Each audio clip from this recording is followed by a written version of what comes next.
स्वामिनी भगवती गंगा जी उनके ऐश्वर्य की वृद्धि के लिए उनसे कहा, यत्तु कुर्यामहं राजन शुभम वा यदि वा शुभम ना तद वारयितस्यामि न वक्तव्या तथा प्रियम।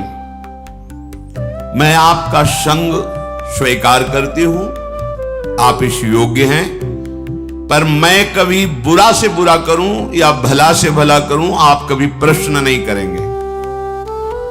कार्य में आप रोकेंगे नहीं, किसी कार्य में मुझे कभी अप्रिय वचन नहीं बोलेंगे। जिस समय अप्रिय वचन या कोई प्रश्न, उसी समय मैं आपसे विलग हो जाऊंगी। निश्चय मेरी ये शर्त है, यदि आप स्वीकार करें तो फिर मैं आपका संग स्वीकार करती हूं। तथेति सा सदा तूक्ता तदा भरत सत्तमो प्रहर्ष मतुलम लेभे प्राप्यतम पार्थिवोत्तमम। शांतनु जी ने कहा, तथास्तु, जैसा तुम चाह रहे हो वैसे ही हमारे आचरण होंगे, हम तुम्हारी शर्त स्वीकार करते हैं। महाराज शांतनु भगवती गंगा जी को रथ पे विराजमान करके उनकी राजधानी हस्तिनापुर में, उस महल में जैसे देवराज इंद्र का महल, ऐसे महल, उसमें देवी गंगा जी को विराजमान किया। जितेंद्रिय महाराज शांतनु ब्राह्मणों को बुलाकर स्वस्ति वाचन कराया। जो पिता का आदेश जैसा था कि कुछ पूछना नहीं, कुछ नहीं पूछा, आदेश कर दिया। शास्त्रीय विधान के अनुसार इस देवी से पाणी ग्रहण संस्कार मैं करूंगा। जो देवराज इंद्र के समान प्रभावशाली और महाभाग्यशाली, ऐसा कौन भाग्यशाली होगा जिन गंगा जी को भगवान शंकर मस्तक पर धारण करते हैं, त्रिभुवन जिनके नाम और आचमन अवगाहन से निष्पाप होकर भगवान की प्राप्ति करता है, जो मूर्तिमान ज्ञान वैराग्य और भक्ति का स्वरूप है गंगा जी, क्योंकि भगवान के श्री चरणों से इनका प्रादुर्भाव हुआ है। कैसा दिव्य सौभाग्य कि जिन गंगा जी का स्मरण अवगाहन दर्शन बड़े भाग्य से होता है, वही गंगा जी इनको अर्धांगिनी के रूप में प्राप्त हुई। महाराज शांतनु ने शास्त्र मर्यादा के अनुसार पाणी ग्रहण किया। कुछ समय के बाद एक पुत्र प्रकट हुआ। बड़ा महल में आनंद उत्सव मनाया जाने लगा। अभी आनंद उत्सव हो ही रहा था कि देवी गंगा जी ने उस पुत्र को लिया और चल पड़ी अपनी धारा की तरफ, और वहां जाकर कहा, ऐ वत्स, तुम्हें पता होना चाहिए तुम वसु हो। वशिष्ठ जी के शाप से तुम मनुष्य लोक में आए हो। मैं तुम्हें ज्यादा यहां टिकने नहीं दूंगी, जाओ तुम अपने वसु स्वरूप को प्राप्त करो। ऐसा कह के अपनी धारा में डाल दिया, तुम्हें मैं शाप से मुक्त करती हूं। और बड़ी प्रसन्न मुद्रा में फिर महल लौट आए। महाराज शांतनु भारी असंतुष्टता को प्राप्त हुई कि प्रथम बालक, और इसने हत्या कर दी बालक की, पर कुछ बोले नहीं। दूसरा बालक हुआ, वही प्रक्रिया। 7 बालक प्रकट हुए, 7 को गंगा की धारा में प्रवाहित कर दिया जीवित। जब 8वां बालक गर्भ में आया, जेवी लेकर के चली। अथैनामष्टमे पुत्रे जाते प्रहसतीमिव उवाच राजा दुःखार्तः परीक्षन् पुत्रमात्मनः। जेवी चली तो महाराज शांतनु पीछे से, ये क्या तू अमंगल कर रही, कौन है तू? ऐसी तो कोई मां नहीं देखा हमने सृष्टि में जो प्रकट होते हुए अपने बालक को नष्ट कर दे। मावधि कश्य काशीत किम हिनत्सि सुतानिति पुत्रग्नि सुमहत पापम संप्राप्तम ते सुगर्हितम। अय बालकों का वध करने वाली सुंदरी, तू कौन है? किसकी कन्या है? कितनी निर्दयी हृदय की है कि प्रकट होते ही बालक को मार देती है। अय पुत्र घातिनी, अब तुझे अपना परिचय देना होगा। बड़े क्रोध से युक्त होकर मार्ग रोक लिया। कौन है तू? बड़े शांत भाव से, पुत्र काम न तेहम्मि पुत्रम पुत्रवताम वर जीर्णस्तु मम वासोयम यथा सा समय कृतः।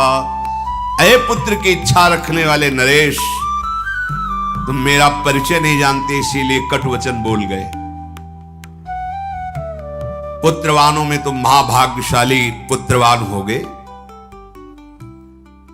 नहीं मारूंगी इस पुत्र को क्योंकि तुमने टोक दिया, रोक दिया और मेरी शर्त भूल गए। मेरा समय समाप्त हुआ। जानते हो मुझे मैं कौन हूं? मैं त्रिपथगामिनी भगवती गंगा हूं। कोई पुत्र घातिनी या कोई पापिनी नहीं हूं। हाथ जुड़ गए साथ। गंगा जी बड़े बड़े महर्षियों के द्वारा सेवित मैं हूं। केवल वसुओं का कार्य पूर्ण करने के लिए, उनको गर्भ में धारण करने के लिए उनकी प्रार्थना से मैं आई हूं। ठीक है, तुमने टोक दिया। ये 8वां पुत्र महातेजस्वी महाभाग देववसु है। वशिष्ठ जी के शाप से 7 तो मुक्त कर दिए, 8वें को तुमने रोक दिया। अब ये यही रहेगा, आजीवन मृत्युलोक में रहेगा। तुम्हारे सिवाय ऐसा त्रिभुवन में कोई राजा नहीं जो मेरा संग कर सके। तुम वसुओं के पिता हो। मानवीय सृष्टि में ऐसा कोई है नहीं कि इन वसुओं को गर्भ में धारण कर सके। अतः इन वसुओं की प्रार्थना से इनकी मां बनने के लिए मैंने मानव शरीर धारण करके तुम्हारा संग किया।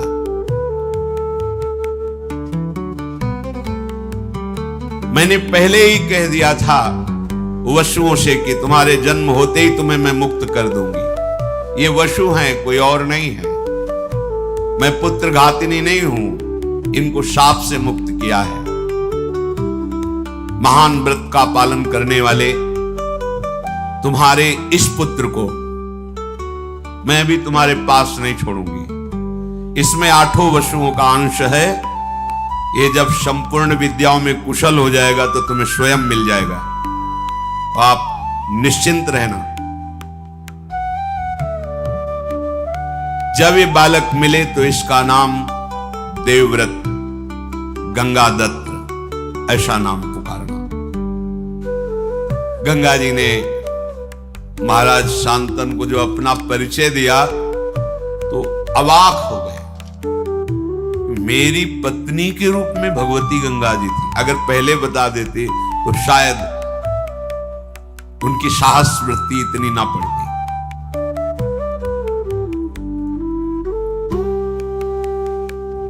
महाराज बहुत उदास हो गए। देखते ही देखते पुत्र सहित गंगा जी अंतर्धान हो गए। सासमा षोडशाष्टौ च चतस्त्रोष्टौ तथा पराः रतिमप्नावन स्त्रीषु बभूव वन गोचरः। 16, 8, 4, 8 36 वर्ष तक गंगा जी के वियोग में वहीं वन में ही अधिक समय व्यतीत करते महाराज शांतनु। वही गंगा जी का ध्यान, उन्हीं का स्मरण। भारी वियोग हृदय में हुआ क्योंकि जब परिचय मिला तो अंतर्धान हो गई। 36 वर्ष। एक दिन विचरण कर रहे थे, देखा गंगा की धारा प्रवाहित होती हुई रुकने लगी। विचार किया कि ऐसा कैसे हो सकता है। आगे बढ़े तो देखा विशेष रूपवान बलवान, आचारवान, तेजस्वी एक बालक अपने धनुष में प्रत्यंचा चढ़ाकर बाणों से गंगा की धारा को रोक दिया। लौकिक अलौकिक समस्त अस्त्रों की कलाएं उसमें विराजमान हैं। बल, धैर्य, वीर, पराक्रम, महारथी वीरता, ये सब उसमें झलक रही। महाराज शांतनु ने देखा। महाराज शांतनु इतने आकर्षित हो गए, उन्हें पता नहीं कौन है। जब नजदीक की तरफ बढ़े तो बालक देख के ही अंतर्धान हो गया।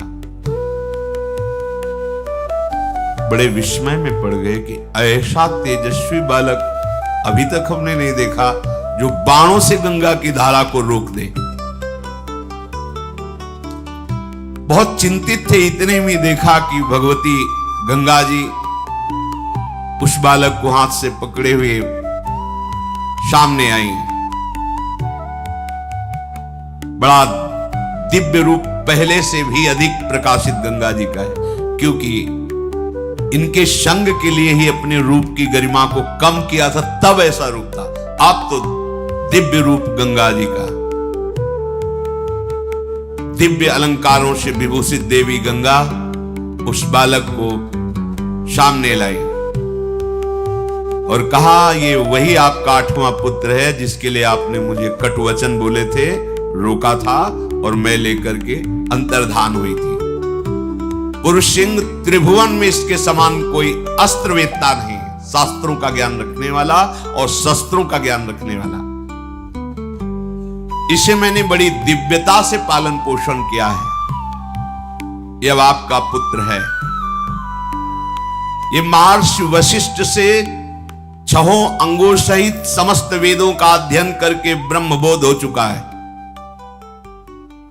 महाराज वशिष्ठ जी योग वासिष्ठ नामक पूर्ण ब्रह्मबोध कराने में समर्थ ग्रंथ है योग वासिष्ठ। ये अस्त्र विद्या का महान पंडित, महान धनुर्धर और युद्ध में देवराज इंद्र को भी परास्त करने की सामर्थ्य रखने वाला बालक है। देवता असुर कोई भी त्रिभुवन में ऐसा नहीं जो इसके सामने टिक सके। नीति को भगवान शुक्राचार्य जी से हमने शिक्षा दिलाई है और देवदानों वंदित भगवान बृहस्पति जी से इसने शास्त्र ज्ञान प्राप्त किया है। ब्रह्म ज्ञान वशिष्ठ जी से प्राप्त किया है। महाबाहु महात्मा ये पुत्र अंग और उपांगों सहित पूर्ण रूप से प्रतिष्ठित है। जमदग्नि नंदन महर्षि भगवान परशुराम जी का ये शिष्य है। अस्त्र विद्या में उनके समान ही है। मैंने पूर्ण करके इस पुत्र को तुम्हें दिया है। राजधर्म, अर्थशास्त्र, मोक्ष धर्म, समस्त धर्मों का यह महान पंडित है, ज्ञानी है। जाओ, ये तुम्हारे कुल की कीर्ति का वर्धन करने वाला होगा। अभी कुछ बोल ही नहीं पाए थे महाराज शांतनु की देवी गंगा अंतर्धान हो गई। गंगा जी की आज्ञा शिरोधार करके महाराज शांतनु सूर्य के समान प्रकाशित होने वाले अपने पुत्र को राजधानी में लाए। हस्तिनापुर अमरावती के समान सुंदर देवराज इंद्र की राजधानी अमरावती। जे ही संपूर्ण प्रजा को पता चला कि शांतनु का अष्टम पुत्र जो गंगा जी ले गई थी वापस आया है, संपूर्ण प्रजा में आनंद की लहर दौड़ गई। बड़े ही सौम्य स्वभाव महात्मा, गुणवान, ज्ञानी, नीतिज्ञ, शास्त्रज्ञ, शस्त्रज्ञ ऐसे युवराज को प्राप्त करके शांतनु जी को बहुत सुख हुआ और विद्वान ब्राह्मणों को बुलाकर युवराज पद पर अभिषिक्त कर दिया। अति पराक्रमी पुत्र को प्राप्त करके पिता शांतनु को अपार सुख हो रहा है कि अब मेरा जीवन आनंद में, राज्य भारे संभालेगा और अपना जीवन में भजन करके समाप्त कर, क्योंकि अब कोई कामना नहीं रह गई। पर सावधान रहना चाहिए। साधक को सावधान रहना चाहिए। हृदय की स्थिति ऐसी होने पर भी कि मेरे पर कोई कामना का प्रभाव नहीं पड़ेगा, ऐसा कभी नहीं सोचना चाहिए। जब तक शरीर में श्वास है तब तक साधक को कभी अपने को सिद्ध समझकर मनमानी बर्ताव नहीं करना चाहिए, क्योंकि जिनके चरणों का आश्रय लेकर तुम चल रहे हो ये उनका प्रताप है। अगर अहम आ गया तो उन्हीं के चरणों की शक्ति से बलवान माया है। माया शक्ति भगवान की है, किसी और की नहीं है, तो परास्त होने में देर नहीं लगेगी। किसी और की होती तो परास्त न कर पाती, पर जैसे मम माया तैसे ममैवांशो, बराबर का खेल है। अगर अहंकार कर लिए तो गिर जाना पड़ेगा, या इतना विश्वास कर लिए कि अब मुझे कोई परास्त नहीं कर सकता। नहीं, यही डर ही डर पे हरिवंश हित, जिनो भ्रमय गुण सलिल पर, जिह नाम न मंगल लोक त्यों, सुहरिपद भजु न विलंब कर। डरते रहो, कभी कोई हमारी वृत्ति को चुरा न ले। जो एक एक वृत्ति हम अपने आराध्य देव श्यामा श्याम के चरणों में समर्पित करते, उसे कोई चुरा न ले। महाराज शांतनु पूर्ण काम होकर युवराज पद पर वो विराजमान, और सब शास्त्रों का शस्त्रों का ज्ञान, बड़ी प्रसन्नता है। आगे चलकर ये सम्राट पद पर बैठे, अब वो एकांत सेवन करने लगे। एक दिन उनको ऐसी सुगंध आई कि खींचे चले गए उस सुगंध में, घ्राणेन्द्र में 4 योजन तक सुगंध जाती थी, योजन गंधा। खींचते हुए सुगंध को लक्ष्य करके जब पहुंचे तो वहां देखा एक नौका में मूर्तिमान मानो सुंदरता विराजमान हो, ऐसे एक देवी विराजमान, श्याम नेत्र हैं, किशोर अवस्था है। देखते ही महाराज का चित्त जो कह रहा था कि अब तो पूर्णता है, अब कुछ नहीं चाहिए, बदल गया। कश्य तुमश काचासी किंचा भीरु चिकीर्षसी, तुम कौन हो, किसकी पुत्री हो, और यहां नाव में कैसे बैठी हो? चक्रवर्ती सम्राट है। खड़ी हो गई आसन से, नाव से प्रणाम किया और कहा, राजन आपका सदैव मंगल और कल्याण हो।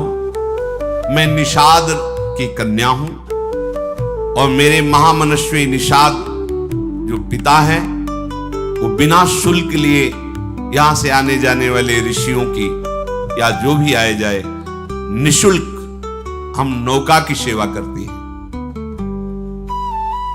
जैसे ये बोला महाराज शांतन तो बिक गए, शब्द सुनकर, रूप देख करके, क्योंकि यही भगवान श्री कृष्ण द्वैपायन व्यास देव जी की माता है। भगवान का अवतार हो चुका है गर्व से। आगे स्वयं वर्णन करेंगे।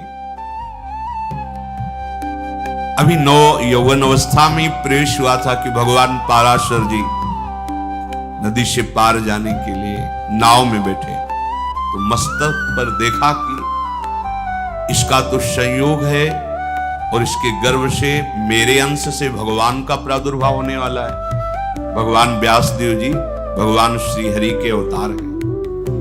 उनका देवी, मैं दिव्य दृष्टि से देख रहा हूं कि इसी समय तुम्हारे गर्भ से भगवान का अवतार होगा। उनका भगवान, अभी तो मैं यौवन अवस्था को भी प्राप्त नहीं हुई हूं। तत्काल उनके अंदर यौवन अवस्था का आविर्भाव हुआ। भगवान, मेरे शरीर से मछली की सी दुर्गंध आती है। तत्काल योजनों सुगंध से आकृष्ट, अभी आए ना महाराज शांतनु, सुगंध ही सुगंध। महाराज, दिन का प्रकाश है, भारी कोहरा पैदा कर, समर्थ भगवान पाराशर। महाराज, अगर गर्भ हुआ तो हमसे फिर ब्याह कौन करेगा? कन्याओं में, पंच कन्याओं में तुम पवित्र कन्या रहोगी। महाराज, गर्भ तो धारण करना पड़ेगा। नहीं, इसी समय प्रकट होगा, गर्भ भी नहीं धारण करना पड़ेगा। भगवान पाराशर जी की कृपा से उसी समय श्री कृष्ण द्वैपायन भगवान व्यास देव जी का और प्रकट होते ही मृगचर्म कमंडल हाथ में लिया और प्रणाम किया। ऐसे नहीं कि प्रकट हुए बच्चे हो, पाराशर जी बच्चा लेके चला, ऐसे नहीं, कमंडल लिया और बोले मां जब कभी आवश्यकता हो तब याद मात्र कर लेना, मैं आपकी सेवा में उपस्थित हो जाऊंगा। श्री कृष्ण द्वैपायन भगवान व्यास देव जी की मां है। राजा शांतनु को ऐसा पूर्व का कुछ पता नहीं, और पाराशर जी ने तत्काल जो कन्या स्वरूप वही प्रकट कर दिया था। शांतनु उनके रूप, माधुर्य, सुगंध और वाणी भगवान व्यासदेव की मां है। सुनते ही मुग्ध हो गए, जैसे गंगा जी पर। तो गंगा जी के वियोग से जो हृदय की दशा हुई थी, वो देवव्रत गंगा दत्त से मिलने पर पुत्र के थोड़ी शांत हो गई थी। फिर वही नवीन, बहुत सावधानी की जरूरत होती है। उपासक कभी ऐसा न समझ ले कि अब हमारा कोई नहीं बिगाड़ सकता। हाँ, प्रभु की कृपा से मन प्रभु में लग गया, कुछ अच्छा नहीं लगता है, पर सावधान, कभी भी कोई वृत्ति, वही दशा आ गई जो गंगा जी के वियोग में थी। सीधे उतरे नाव से, तुम्हारा घर कहां है? बताया। वहां गए, चक्रवर्ती सम्राट है। जे ही देखा निषाद ने कि महाराज पधारे, प्रणाम किया, अर्घ दिया, पूजन किया। महाराज मेरे तो भाग्य खुल गए, आप जैसे प्रतापी राजा यहां पधारे हैं। क्या आज्ञा है, क्या सेवा करूं? वो जो नौका में विराजमान युवती हो, तुम्हारी पुत्री है? हाँ महाराज, मैं तुम्हारी पुत्री का वरण करता हूं और उसको मांगने आया हूं तुमसे। महाराज, ओहो,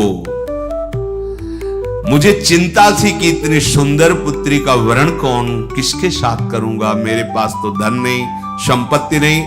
भगवान ने मेरी बात सुन ली। आप जैसा तेजस्वी, आप जैसा महान सम्राट स्वयं मांगने आया, ये तो मेरी पुत्री का भाग्य और मेरा भी भाग्य है। परंतु आप राज्य के अधिकारी मेरी पुत्री के नहीं, पुत्री का अधिकार मेरे हाथ पर है। तो अब मैं जैसा कहूंगा वैसा आपको करना होगा, तब आपको पुत्री मिलेगी। राजा के रूप में आपका स्वागत कर लिया, पर पुत्री मांग रहे हो तो उसके लिए मेरे पास शर्त है। उस शर्त को पूरी करो और पुत्री को ले जाओ। यदि आप मेरी पुत्री को अर्धांग में विराजमान करना चाहते हो तो सत्य को सामने रखकर मेरे सामने प्रतिज्ञा करो, इससे जो संतान होगी वही हस्तिनापुर के सिंहासन पर विराजमान होगी। शांतनु ने कहा, ऐसा कभी नहीं हो सकता। मैं गंगा पुत्र देवव्रत के स्थान को किसी को नहीं दे सकता। तुरंत वहां से चल दिए। अब हृदय में वही विरहाग जो गंगा जी के अंतर्धान होने पर हुई थी। अब बोल सकते नहीं किसी से, हृदय जल रहा, एकांत में बस कि अब क्या करें, कोई उपाय नहीं। देवव्रत युवराज पद पर है और पूर्ण समर्थ है। मैं उनके भाग्य पर ऐसा नहीं कर सकता कि वो राजा ना बने और इसका पुत्र राजा बने, कभी नहीं कर सकता। अपने सुख के लिए ऐसा कभी नहीं कर। दुचित हो गए, इधर ये भाव और उधर उस रूप और वाणी को सुनने के बाद बिक गए महाराज शांतनु। रोज का रोज शरीर बीमार होने लगा, अस्वस्थ होने लगे महाराज शांतनु। देवव्रत ने एक ही दृष्टि में देखकर पहचान लिया कि कोई आंतरिक विषय है जिस पर महाराज अस्वस्थ हो रहे हैं। जाकर के प्रणाम किया और कहा, पिताश्री आपका कुशल मंगल। भूमंडल का क्या कोई ऐसा भी नरेश है जो आपकी आज्ञा का पालन नहीं कर रहा? आप आदेश कीजिए, अभी मैं उसको परास्त करके आपके चरणों में। या कोई आपकी ऐसी आंतरिक दुख वृत्ति है जो आप किसी को बता नहीं सकते? अब आपका मौन रहना ठीक नहीं, आपके स्वास्थ्य के लिए। आप चक्रवर्ती सम्राट पद पर हैं, आपको बोलना ही होगा, आपको हमसे बात करनी होगी। आपकी कांति मलिन हो रही है, आपका शरीर पीला हो रहा है, आप खिन्न हैं। साधारण बात तो है नहीं, ये कोई रोग नहीं है। मैं जानता हूं कि मैं प्रतिकार कर सकता हूं आपके इस चिंतन का, पर आपको उत्तर देना होगा। शांतन ने कहा, बेटा इसमें संदेह नहीं कि मुझे कोई रोग नहीं है, मैं भारी चिंता में डूब गया हूं। कैसे तुम्हें बताऊं, तुम पुत्र हो, कैसे तुम्हें अपनी चिंता की बात बताऊं। पर जब तुम पूछ रहे हो तो तुम इस विशाल वंश के मेरे एक ही पुत्र हो। मुझे पूर्ण पता है कि तुम पुरुषार्थ में समर्थ हो। मुझे पूर्ण विश्वास है हस्तिनापुर के सिंहासन की योग्य भी तुम ही हो। पर मैंने एक नवयुवती देखी तो मैंने विचार भी किया कि अगर एक पुत्र पे कोई संकट आ जाए तो पूरा का पूरा सिंहासन खाली। इस भाव की पूर्ति के लिए भी, और मेरा मन भी आसक्त हो गया है, इसके लिए मैं द्वितीय विवाह करना चाहता, पर ऐसी शर्त रख दी कि मैं उसे निर्वाह नहीं कर सकता। तुम्हारा कल्याण हो, तुम आनंदित रहो, तुम शूरवीर हो, कभी किसी बात को सहन ना कर सको ऐसा नहीं। धैर्यवान हो, मेरी बात को छुपाओ और तुम राज्य सेवा में लगो। मैं संदेह में पड़ गया हूं, जब तक ये संदेह निवृत्त नहीं होगा तब तक मुझे शांति नहीं मिलेगी।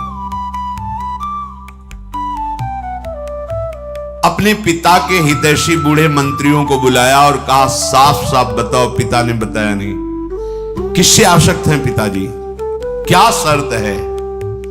तो उनका, मैं इतना जानता हूं कि कोई निषाद राज की कन्या है, पर शर्त क्या है मुझे पता नहीं, ये तो सारथी ही बता सकता है, क्योंकि महाराज का सारथी महाराज के साथ वहां तक गया था, हम सब पीछे ही थे। देवव्रत जी ने पिता के सारथी को बुलाया और प्रणाम किया, क्योंकि पिता के ही तुल्य सम्मान नहीं होता है, और कहा, महाप्राज्ञ अर्थात तुम परम ज्ञानी हो, जो मैं पूछ रहा हूं पिता के हित के लिए, राजा के हित के लिए पूछ रहा हूं, सत्य बोलना। किससे मेरे महाराज का अनुराग हो गया है? तुम सत्य परिचय बताना, और क्या शर्त है? उनका, महाराज वो कोई राजकुमार की कन्या नहीं है, राजा की कन्या नहीं है, वो एक धीवर की कन्या है, पर इतनी सुंदरी है कि मैंने भी ऐसी सुंदरता नहीं देखी। आपके महाराज ने जाकर के मांगा स्वयं कि मुझे पत्नी के रूप में वरण करने के लिए अपनी कन्या दे दो, तो उसने शर्त रख दी कि इसके गर्भ से जो पुत्र होगा वही हस्तिनापुर का सम्राट पद स्वीकार करेगा। आपके पिताजी वहां से तुरंत चल दिए कि मैं ऐसा कदापि नहीं कर सकता। इसके बाद ऐसी दशा को प्राप्त है, अब आपको जैसा उचित लगे। देवव्रत ने समस्त वृद्ध मंत्रियों को बुलाया और भी विशिष्ट अधिकारियों को, क्योंकि युवराज पद पर हैं, और बिना सूचना के अपने पिता के सारथी को लेकर वहां पहुंचे निषाद के घर में।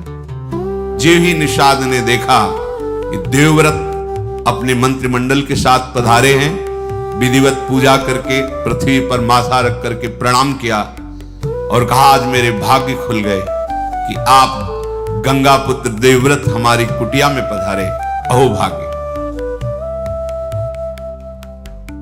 उन्होंने कहा, यहां मैं पूजा स्वीकार करने नहीं आया, याचना करने आया हूं। क्या शुल्क रखा है आपने अपनी पुत्री के लिए? जो भी चाहोगे मैं तुम्हें दूंगा, पर मेरे पिताश्री के लिए तुम्हारी ये कन्या चाहिए। महाराज, वो तो स्पष्ट मैंने कह दिया था कि हमारी पुत्री के गर्भ से जो पुत्र होगा वही राज सिंहासन पर बैठेगा। और महाराज, शांतन के आप अकेले पुत्र हैं, शस्त्रधारियों में श्रेष्ठ हैं, आपके सामने कोई टिक नहीं सकता, मुझे पता है, तो भला मैं अपनी पुत्री के पुत्र की रक्षा के लिए ऐसा वरदान क्यों ना मांगू? कहीं आपकी भ्रुकुटी बिगड़ गई तो?